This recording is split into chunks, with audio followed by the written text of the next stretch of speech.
शैतान के लिए हमें बहकाना इतना भी आसान नहीं, जब तक वो कुछ टूल्स और ट्रिक्स का इस्तेमाल ना करे।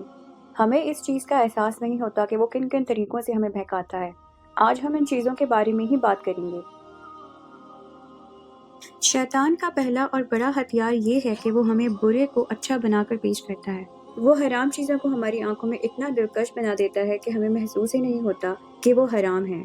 जैसा कि कुरान की सूरह अल-हिज्र आयत नंबर 39 में उसने कहा कि परवरदिगार, जैसा तूने मुझे रास्ते से अलग किया है, मैं भी ज़मीन में लोगों के लिए गुनाहों को आरास्ता कर दिखाऊंगा और सबको बहकाऊंगा। इब्लीस ने आदम अलैहिस्सलाम को भी इसी तरह बहकाया था। इब्लीस ने उनको उस पेड़ से खाने के फ़वाइद बताए और कहा कि अगर तुम खा लो तो हमेशा जन्नत में रहोगे और फरिश्तों में से हो जाओगे। जैसे कि अल्लाह सुब्हानहू व तआला सूरह अन-नहल आयत नंबर 63 में फरमाते हैं, वल्लाह हमने तुझसे पहले की उम्मतों की तरफ भी अपने रसूल भेजे, लेकिन शैतान ने उनके अमाले बद इनकी निगाहों में आरास्ता कर दिए। वो शैतान आज भी उनका रफीक बना हुआ है और उनके लिए दर्दनाक अजाब है। एक और टूल जो शैतान इस्तेमाल करता है वो है नेकी के कामों में ताख़ीर करवाना। वो हमें कहता है कि अभी बहुत वक्त पड़ा है नमाज में, बाद में पढ़ लेना। वो तब तक बहकाता है जब तक नमाज का टाइम ना निकल जाए। बहुत से लोग, स्पेशली हमारी यंग जनरेशन, तो कहती है कि अभी तो बहुत टाइम है नमाज रोज़े में, अभी तो लाइफ एंजॉय करनी है, बुढ़ापे में करेंगे ये सब काम। क्या आपको वाकई लगता है कि आपके पास टाइम है? क्या पता आप इस दुनिया से इस जवानी में ही चले जाएं? खुदारा वक्त को ज़ाया ना करें, आज से बल्कि अभी से नमाज पर फोकस करें और शैतान को अपना वक्त ज़ाया ना करने दें। सूरह निसा आयत नंबर 120 में है, वो इनसे ज़ुबानी वादे करता रहेगा और सब्ज़ बाग दिखाता रहेगा, मगर याद रखो शैतान के जो वादे इनसे हैं वो सरासर फरेबकारियाँ हैं।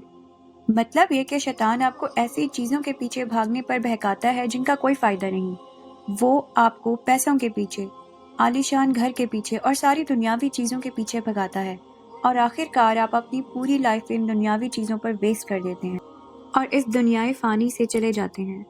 एक मिनट के लिए ज़रा सोचें कि इस दुनिया में जितने भी अमीर तरीन लोग हैं, क्या मरने के बाद वो इस जमा की हुई दौलत से एक मिनट भी खरीद सकते हैं कि वो एक मिनट इस दुनिया में गुजार सकें? बिल्कुल ऐसा मुमकिन नहीं, क्योंकि उनकी दौलत सिर्फ एक दुनियावी आसाइश थी जो उनके मरते ही उनसे छिन गई। वही दौलत उनके लिए तब कुछ काम आती जब वो दौलत अल्लाह की राह में खर्च करते।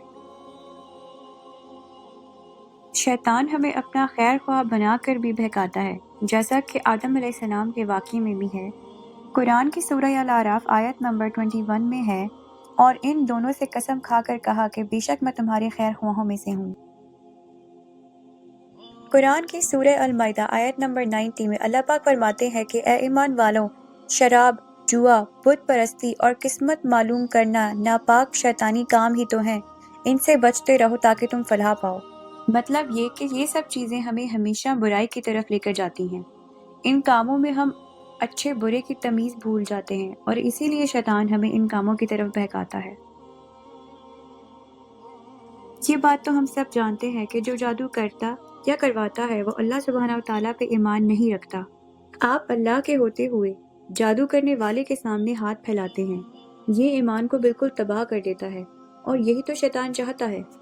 और जब आप जादू जैसी चीज़ों में पड़ते हैं तो आप अल्लाह के बजाय किसी और से मदद मांग रहे होते हैं। इसका मतलब है कि आपको अल्लाह पर भरोसा नहीं, और जब आपको अल्लाह पर भरोसा नहीं तो पीछे कुछ नहीं बचता। शैतान इसी तरह आपके ईमान के साथ खेलता है। सही अल बुखारी में मोहम्मद सल्लल्लाहु अलैहि वसल्लम ने कहा था कि मेरी उम्मत में से ऐसे लोग होंगे जो हराम चीज़ों को हलाल बना देंगे, जैसे कि ज़िना, शराब और मौसीकी के आलात। आप म्यूज़िक सुनते हैं और आपको लगता है कि म्यूज़िक सुनने से कुछ नहीं होता, लेकिन आप गलत हैं। ये आपके दिल तक जाता है और उस दिल में अल्लाह सुब्हानहू व तआला के होने की कोई गुंजाइश नहीं रहती। तो मोहम्मद सल्लल्लाहु अलैहि वसल्लम ने हमें इस चीज़ से रोका और मना किया, क्योंकि ये हमारी रूह तक नुकसान पहुँचाती है।